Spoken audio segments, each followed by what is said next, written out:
Et pour parler de portraits sensibles, très sensibles, j'ai le plaisir d'accueillir Emmanuelle Gabriel. Vous êtes médiatrice culturelle et membre de l'association L'Arbre à Plumes. Bonsoir. Bonsoir. Et Laurent Dubois, vous êtes photographe. Bonsoir. Bonsoir. Alors tous les deux, vous exposez sous le nom de portraits sensibles des photographies et des textes. On va en parler. Emmanuelle, je voulais que vous nous présentiez L'Arbre à Plumes et ses projets pour commencer.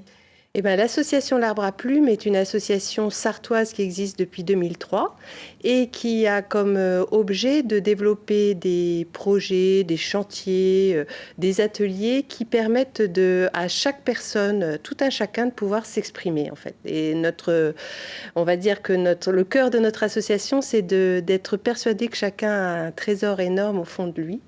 Et que c'est tellement bien quand il a la possibilité de le partager avec les autres. C'est aussi simple que ça. Alors l'idée, c'est peut-être d'aller voir par un portrait, par quelqu'un qui va s'exprimer peut-être dans un domaine artistique ou autre, et puis de trouver le moyen de communiquer ça au plus grand nombre. C'est un peu autour de la transmission, en fait. Complètement. Donc pendant toutes ces années, on a vraiment proposé beaucoup d'ateliers et d'occasions à plein de publics très différents, hein, que ce soit les enfants, les adolescents, les adultes, de tout horizon, de tout lieu de vie, de pouvoir s'exprimer en Sarthe et parfois ailleurs. Et là, depuis 2016, on a décidé de rendre l'Arbre à Plumes voyageur et pour aller vraiment au plus près des personnes qui pouvaient éventuellement être isolées, vivre seules, peut-être loin, à la campagne, avec l'âge aidant, pas toujours la possibilité aussi de pouvoir partager dans le cadre des bibliothèques, des centres sociaux, etc. Et donc notre idée, c'était d'aller à leur rencontre et de leur donner une possibilité tout d'un coup de révéler un peu ce qu'ils sont et ce qu'ils ont envie justement de partager, notamment de leur grande histoire de vie, de leur expérience. C'est ça, des gens qui sont parfois isolés et qui, même parfois, de fait de ce retrait plus ou moins voulu ou subi, parfois cachent justement des trésors parce qu'ils n'ont pas eu l'occasion de le partager. Et finalement, ça rend les choses encore plus sensibles. Complètement. Et donc, ce projet partagé avec Laurent, photographe, nous a vraiment permis de très belles rencontres autour de l'idée de fabriquer un portrait à la fois photographique et textuel pour chaque personne rencontrée. Ces personnes, nous les avons rencontrées chez elles, dans leur espace d'intimité. Et c'est dans cet endroit-là que nous avons partagé un temps assez inédit et de toute manière inoubliable. Alors Laurent, comment, en tant que photographe, c'est une démarche très particulière où finalement la photographie, elle est un moyen d'expression, mais elle est l'un des moyens et pas uniquement un but esthétique en soi avec une pose. On est vraiment dans la rencontre de l'autre pour réussir à photographier l'âme. Alors ça fait un peu, mais il y a quand même une idée comme ça. L'objectif était finalement de révéler effectivement le feu qui nous anime, hein, puisque je voulais au départ exprimer le feu. Le feu, c'est pas évident à aborder comme ça directement.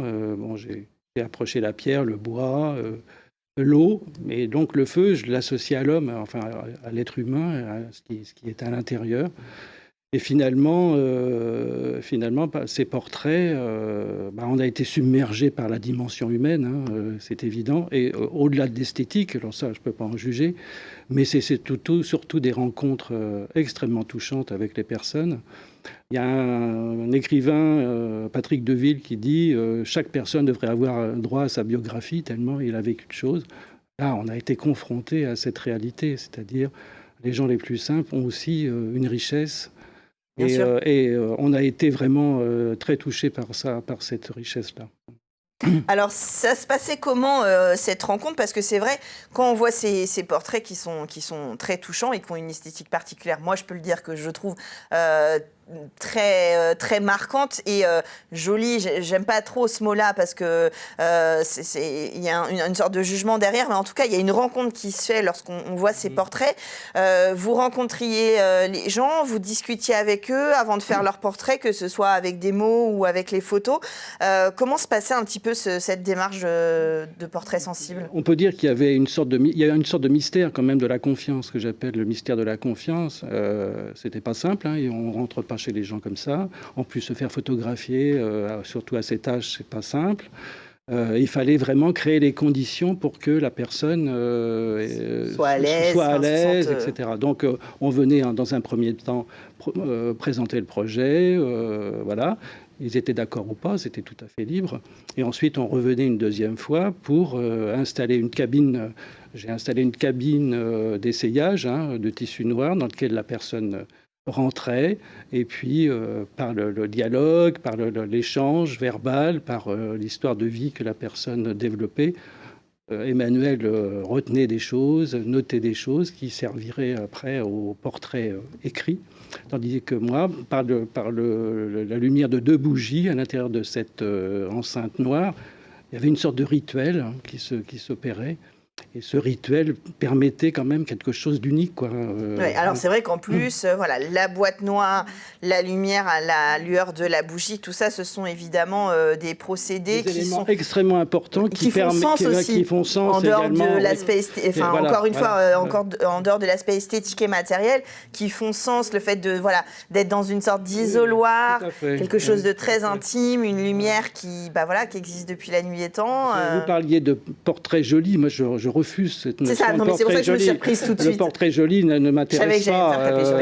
Il faut essayer d'aller dans le sens du portrait authentique, c'est-à-dire révéler la personne. Enfin, mais c'est comme ça que les gens sont beaux au sens on voit la beauté intérieure. Et là, c'est un peu galvaudé, mais c'est ce que je veux dire. Ce sont pas des mannequins sur une esthétique que l'on recherche. C'est bien leur histoire qui se transmet. D'ailleurs, quand les textes ont été écrits, vous aviez découvert les photos avant ou c'est vraiment un travail qui a été fait chacun de son côté et qui s'est révélé j'arrête pas d'avoir des doubles sens dans mon vocabulaire, mais parce qu'après ces textes ils sont mis face à la photographie et du coup le spectateur qui découvre cette exposition, on ne l'a pas dit, qui est en ce moment dans des bibliothèques de la Sarthe, au Grand-Lucé, à Lomme, Loire-en-Val et Marsan, vous pouvez découvrir ces expositions. Finalement, il y a eu une autre rencontre après entre le texte et la photo quand vous les avez mis face à face ? Les rencontres n'arrêtent pas, en fait. Oui, c'est ça. Le texte, moi, je l'ai écrit vraiment seul, avec la trace de ce moment que nous avions partagé à 3. Donc, j'ai vraiment laissé parler ce qui s'était imprimé en moi après cette rencontre. Je l'ai écrit aussi dans l'idée de l'adresser vraiment aux personnes comme presque un cadeau pour le cadeau qu'elles nous avaient fait de nous accueillir et de se livrer. Et donc, il y a eu ce moment, il y avait à chaque fois, puisqu'il y a eu 21 portraits, à chaque fois ce moment où on se retrouvait, Laurent et moi, pour faire la rencontre entre le texte et l'image. Et c'était assez étonnant, parfois très mystérieux, parce qu'il y avait vraiment des échos très forts qui jouaient à ce moment-là. Et qui peuvent du coup laisser penser qu'effectivement, nous avons vraiment rencontré la personne dans quelque chose de fort qu'elle avait en elle, puisque ça se retrouvait souvent dans les deux portraits. Voilà. Et puis sinon, la rencontre, elle se fait aussi maintenant, elle continue, elle fait avec des le rebonds. Public, bien sûr. Et comment ont réagi les personnes et peut-être leurs proches aussi au portrait que vous en avez fait ? Est-ce que vous avez eu l'occasion d'avoir des retours de la re-rencontre avec le travail que vous avez fourni derrière ? Là, il y a toute une foule d'animations, d'ateliers qui se mettent en place. Et à chaque fois, ce sont des enfants qui peuvent venir, des classes qui viennent voir les portraits. Et ça donne l'occasion d'échanges, etc. Et c'est ça qui est formidable. Et de questionner ce que c'est que le portrait. Il y a une dynamique autour de c'est une dynamique de vie. Enfin, on en parlait tout à l'heure, c'est une dynamique de vie, en fait. On ne parle pas de l'âge, finalement, c'est vivant. Et ce qui est vivant ne peut pas être attaché, quoi. Donc ça continue avec les adolescents. Dans les bibliothèques, il y a des choses. On a fait une conférence il n'y a pas très longtemps. On a présenté notre projet. Les gens étaient Bon, ils avaient des choses à dire. Enfin, il y a un échange très riche à partir de ça. Et finalement, c'est la dimension liée à l'arbre à plumes. Hein, oui, c'est ça. C'est qu'à la fois, ça nous rappelle, peut-être des choses, ça résonne avec nos histoires ou des gens qu'on a pu rencontrer ou qu'on a envie de rencontrer, ou peut-être ça nous questionne sur ce que nous, on laisse comme image ou comme mot derrière soi. Est-ce que, alors je vais peut-être spoiler un peu, mais est-ce que c'est quelque chose que vous allez continuer? Est-ce qu'il y a une suite à ces 21 portraits? Est-ce que vous avez envie de continuer à en faire? Alors, moi, déjà, j'ai vraiment envie que cette exposition aille au-delà de la communauté de communes Loire-Lucé-Bercé et qu'elle puisse voyager en Sarthe. Voilà, c'est un appel qui est fait. Ça marche très bien dans les bibliothèques, c'est très beau. Il y a plein d'ateliers qui peuvent être réalisés, tant autour des mots que de l'image, et les deux mêlés. Donc, évidemment, il y a plein de médiations culturelles possibles autour. Donc, allez-y si vous nous regardez et que vous avez la possibilité d'accueillir cette exposition, contactez l'association L'Arbre à Plumes. Donc ça, le message est passé. Merci. Et puis sinon, ça ouvre bien sûr plein de désirs pour continuer à inventer des projets toujours dans la même idée. Alors est-ce que ça prendra une autre forme? Sûrement. Ce qui est aussi très intéressant, c'est de croiser des disciplines artistiques. En fait, là, on a vraiment fait un travail de tissage entre l'écriture et la photographie. Ça peut être évidemment d'autres et voilà, on a aussi beaucoup travaillé le théâtre par le passé au niveau de l'Arbre à Plumes.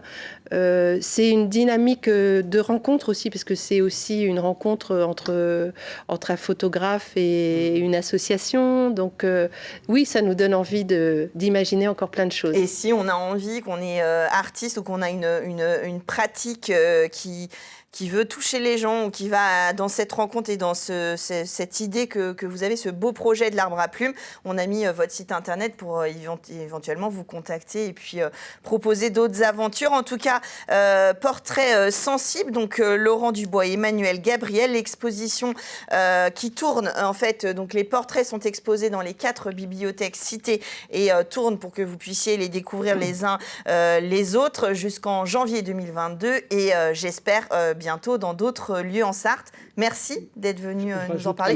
Une petite chose, c'est que ce projet-là est soutenu par le conseil départemental à travers la structure, la Sarthe Lecture.